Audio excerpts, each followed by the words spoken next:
Om Namo Bhagavate Vasudevaya. Srimad Bhagavatam, Canto 7, Chapter 9. Prahlad pacifies the Lord with prayers, text 36. Evam sahasra varanagri shira karoru.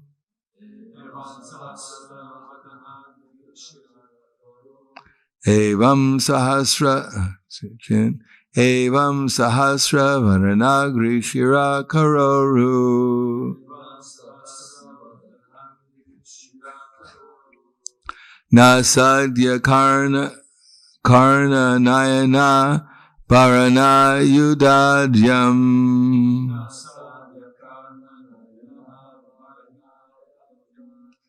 Mayam sarupalakshita sanivesham.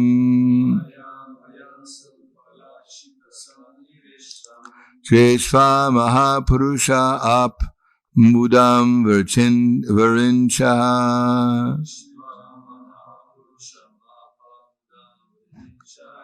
Evam sahasra varanagri shira karoru. Nasadya karna nayana varana yudadyam.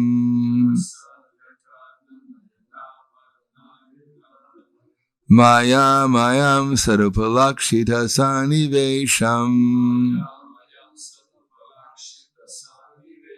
Drishva mahapurusham ap muda varinchaha.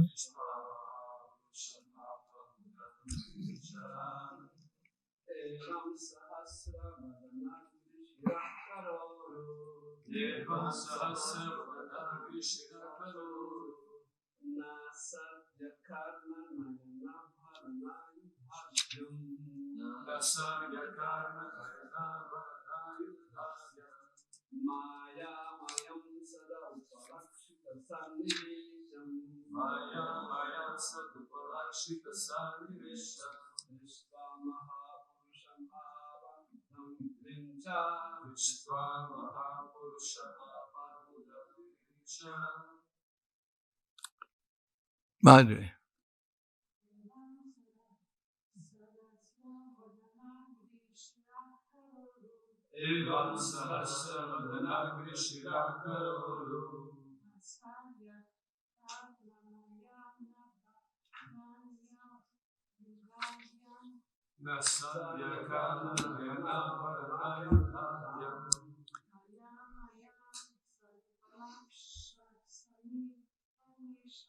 Mayam sarupalakshita sanivesham.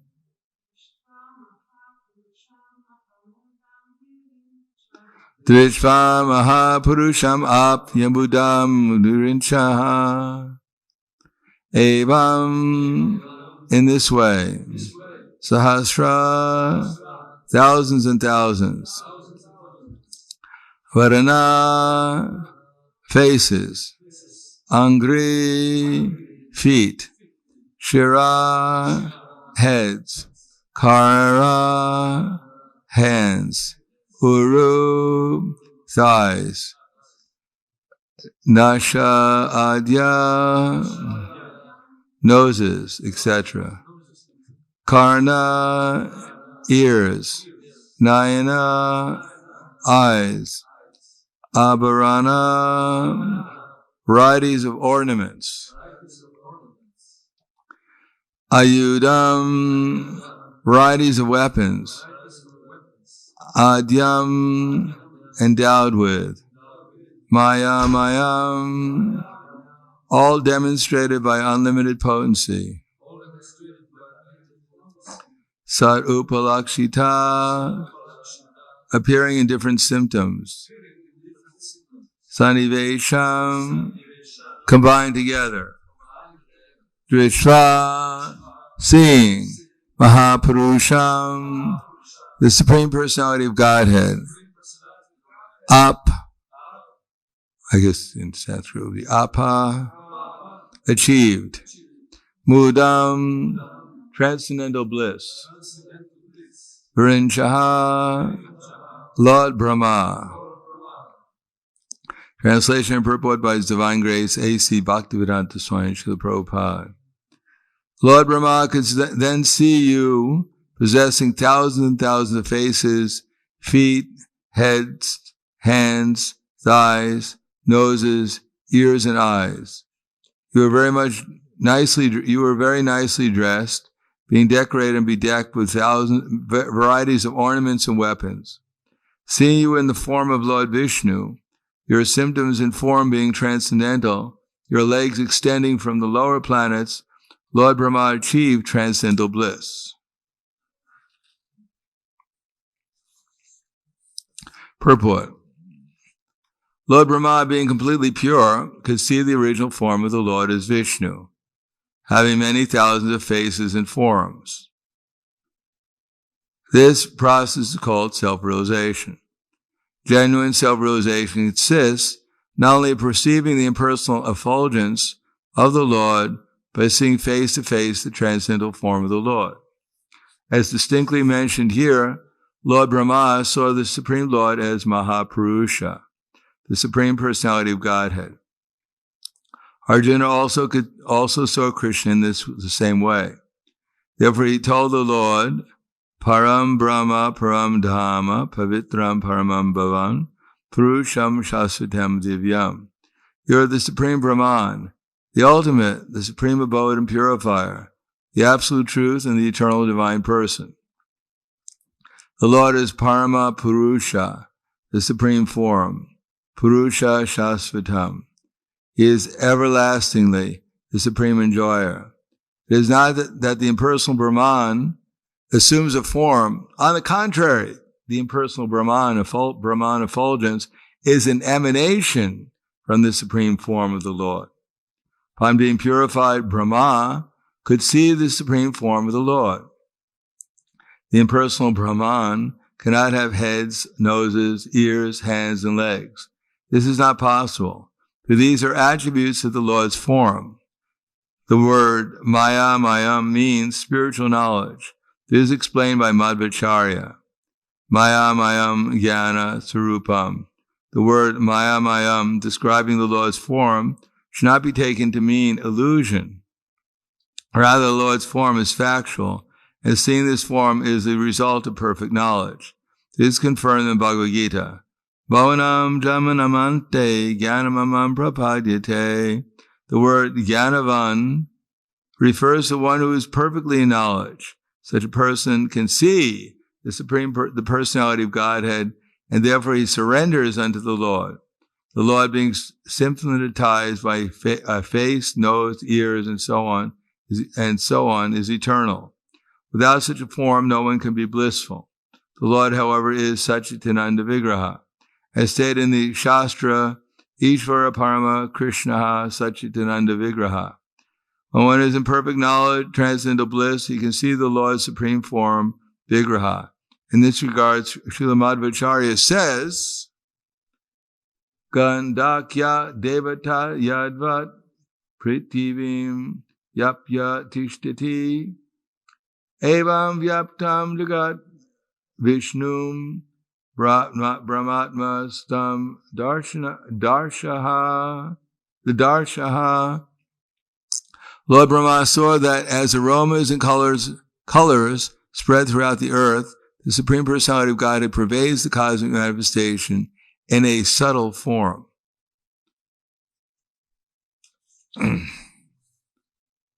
Lord Brahma could then see you possessing thousands and thousands of faces, feet, heads, hands, thighs, noses, ears, and eyes.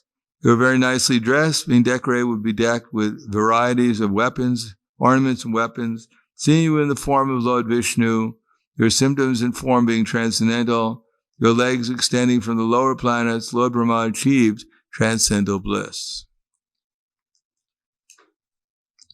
Namo Vishnu Padaya Krishna Prasthaya Bhutale Srimate Bhaktivedanta Swami Namane Namaste Saraswatam Deve Gauravani Vacharane Nirvishesha Srinivadi Paskyatyade Satarne.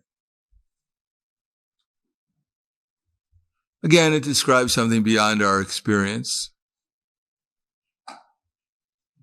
all we can do is try to get some intellectual understanding of what's being described here.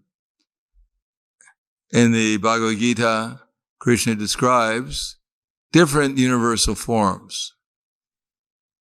There's a whole chapter called the universal form. But that's not exactly what's being described here, because what's being described here is the subtle form of Krishna. The universal form is also, parts of it are subtle, but the universal form, as it says in the 13th chapter of Bhagavad Gita, Sarvata pani padam tat sarvata shri shiromukam sarvata shrutima loke sarvam avrityatishtate. Everywhere are his hands and legs, his eyes and faces, and he exists everywhere. In this way, the Supreme Lord exists, pervading everything. In other words, if you want to see in that form Krishna's arms and legs and hands and faces, you just have to look in the mirror and you see one of them. Now we're imagining that this is my body, this is my hands, this is my legs, this is my head, but actually it's just part of Krishna's universal form. And in the Bhagavad Gita, Krishna, there's other forms that are also described that, let's see, get the first.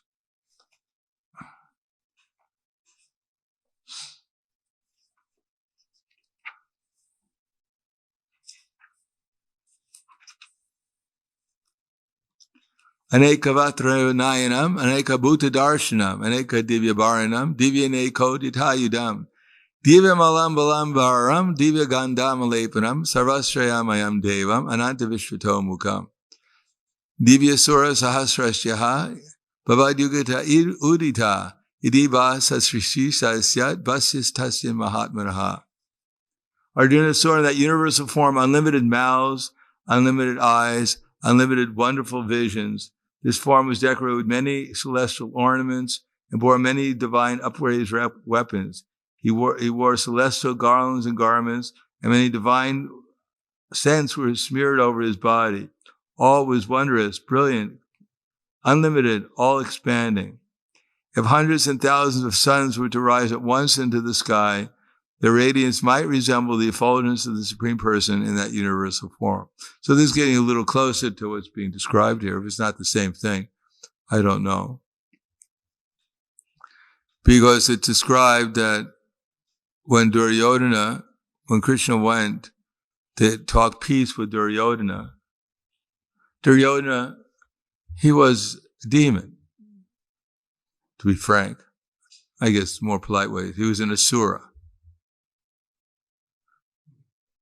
And although Krishna had requested, he's the Supreme Personality of Godhead, he requested the cooperation of Duryodhana, but Duryodhana wasn't inclined at all to cooperate. As a matter of fact, he was inclined to cause as much problems as he could. So he refused a peace offer, and then he invited Krishna for prasadam.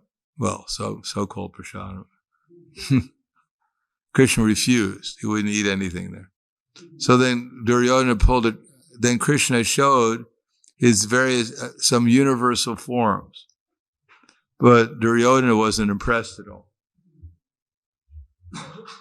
And actually he sprung a trap door that threw Krishna into the depths of the earth. That's how polite he was.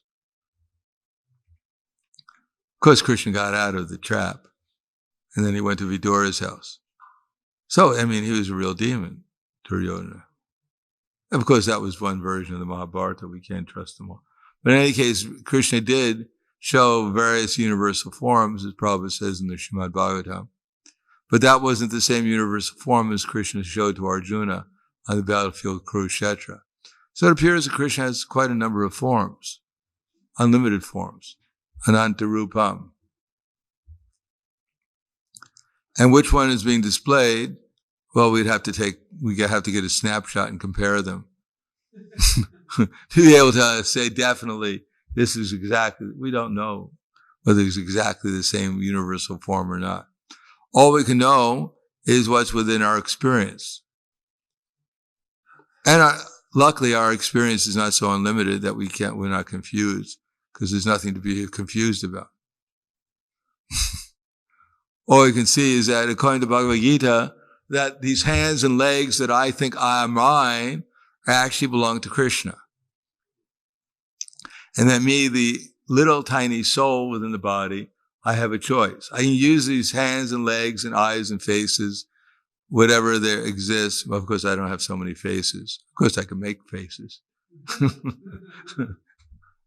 But most people will still recognize me, whatever. But I have two hands. As Srila Bhaktisiddhanta Saraswati Prabhupada, we were told, I never saw it written, but we were told that he was asked, how many disciples do you have? So he said, I have 4. And the person who asked him was quite surprised. You only have 4 disciples? You've been preaching so long. Only 4? He said, actually, I only have really 4. He said, I have 2 hands and legs, and those are the only 4, those 4 actually listen to me.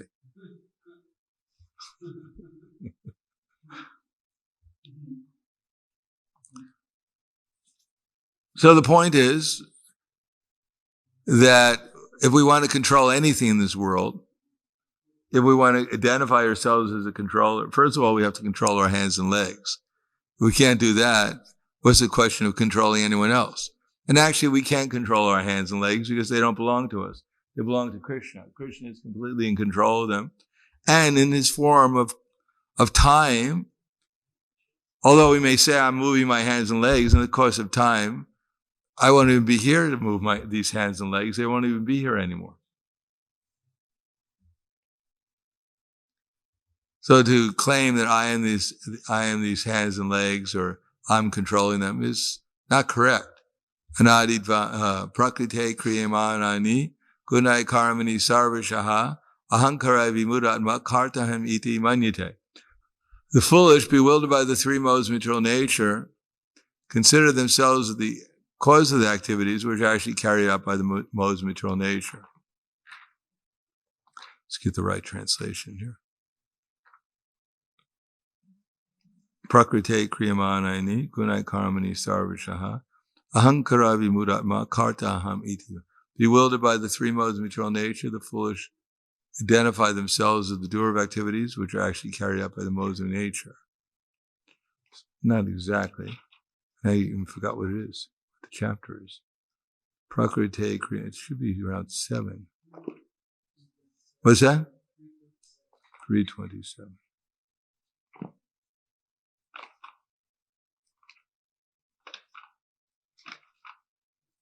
Spirit soul, bewildered by the influence of the false ego, thinks himself the doer of activities which are in actuality carried out by the 3 modes of material nature. So that's the nature of the false ego. It's bewildering. And it's so subtle, we're not even conscious of it. Just like we're not really even conscious very much the fact of where our intelligence is coming from. Even our minds, we're sometimes not aware of how our mind is working, what to speak of our intelligence, what to speak of the background of material identification, which is the false ego. But at least theoretically, we can understand that I'm not the doer, and therefore when I'm doing something properly, then I'm under the spiritual energy, then I can observe and not become affected by my activities. In other words, if I simply situate myself apart from the material body, then I become free from anxiety. As soon as I think myself to be this body in some way or another, then what is my future? What is the future of the body? Does anyone know? Bhakti Devi, what happens to the body? It's dead. Oh no. When did it die? It will disappear, yes. It's already disappearing. We don't have the same body when we walked into this temple room. It disappeared. Can you find it, Ananta, where it went? Where your body went? Now our bodies, does anyone want their body to completely disappear? Anyone here? Sometimes people go, yeah, I don't care if I die. And they hold a gun to it. No, don't shoot.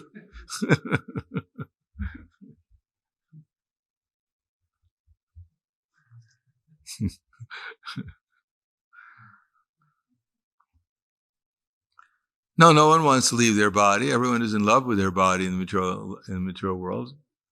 But their body is always disappearing, and the final disappearance is called death. And no one wants that. Everyone is afraid of it. What's going to happen? Therefore, as soon as I identify myself with this body, the only thing I could be is in anxiety. There's no other thing I could be in. It's just a question of how much anxiety I'm in. Now, everyone in the material world is in anxiety, according to Krishna and Bhagavad Gita, from Brahma down to the meanest insect. They're all in anxiety, everyone. And how much anxiety we'll be in will be determined by how much we identify ourselves with the body. And our identification with the body will be determined by how much we identify ourselves with Krishna. The more we identify ourselves with Krishna as Krishna's servant, then the less we're identified with this gross and subtle material body. So if we want to take the credit for our activities, we want to take the results of our work, then we're going to have to take the anxiety that goes with it. And if we want to observe how everything is being conducted by Krishna's energy, and then also my only business is to figure out what Krishna wants me to do. I don't even have to figure out necessarily what everyone else is supposed to do, unless that's my business. So our only business is we only have two businesses: to find out what our business is, and then to figure out what how's business. That's the only, we don't have to worry about what everyone else is doing if we're not supposed to worry about what everyone else is doing. If that's our duty, to worry what someone else is doing to some extent, then that's our business. And then we should find out how well I'm doing my business. We have nothing else to do. We don't have to worry about who's going to be elected for the President of the United States, because it makes no difference. It has nothing to do with, well, it may have something to do with us indirectly, but we have no influence over it. Unless you believe that if you sneeze, it influences the whole universe. Unless you have such a crazy idea that every breath you take is changing the universe. Maybe it is, but to such an insignificant amount, it wouldn't make your breath doesn't make any difference to anyone except for yourself. So the conclusion is we should understand how things are working within our limited ability, how Lord Brahma or Krishna in his subtle form pervading the universe. We can't even see what's going on right in front of our nose. So we can understand this theoretically, that Prahlad Maharaj may have had some realization, and we can appreciate it. And we should have some realization of how at least his body belongs to Krishna, and I should utilize it for Krishna's service without attachment. Because as long as I'm attached to what this body's doing, rather than becoming an instrument for Krishna, I'll be in anxiety, I'll suffer. And as soon as I utilize this body for Krishna's service, then I'll remember Krishna and I'll be in bliss. Even if I don't see Krishna's form directly, but I'll see how everything here is actually part of Krishna's form, his universal form. So at least then won't forget Krishna. I'll see Krishna at least before me and his different energies, and I'll be able to consult with Krishna what he wants me to do with this energy. Then I can make some progress. So then when I taste water, I'll remember this is Krishna's energy, this is Krishna, this is non-different from Krishna. And then eventually I'll remember Krishna all the time. And eventually the form of Krishna, the transcendental form, will come naturally, remembrance, etc., etc. But if we can't see Krishna right in front of us, we can't see what we're already seeing, then it's pashana pina pashati. We're seeing, but we're not really seeing. So our first business is to actually see what's actually happening. And then we'll be able to see properly. Then we'll be able to chant Hare Krishna with some feeling, with some attention, because we won't be distracted by misseeing. Misseeing means if I don't see how everyone and everything belongs to Krishna, I'll see that everything and everyone potentially belongs to me, or it already belongs to me, or I'll think in the future, maybe by some arrangement, it'll come into my service, the service of my gross and subtle body. So this kind of mentality will not enable us to concentrate on the holy name and eventually see Krishna spontaneously. So I'll stop there. Thank you. Any questions?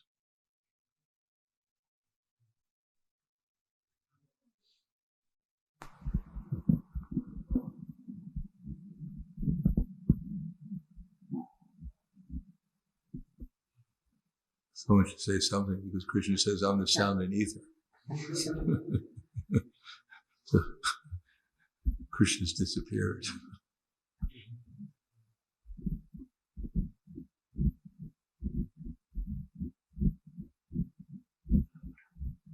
Actually, it's so silent here, I can actually hear the clock ticking.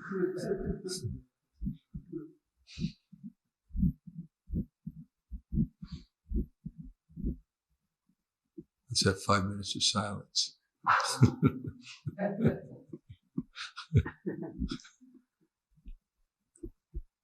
All right, we'll stop there. Break the silence. Grantaraj Srimad Bhagavatam ki jai, Srila Prabhupada ki jai, Gaur Premanande.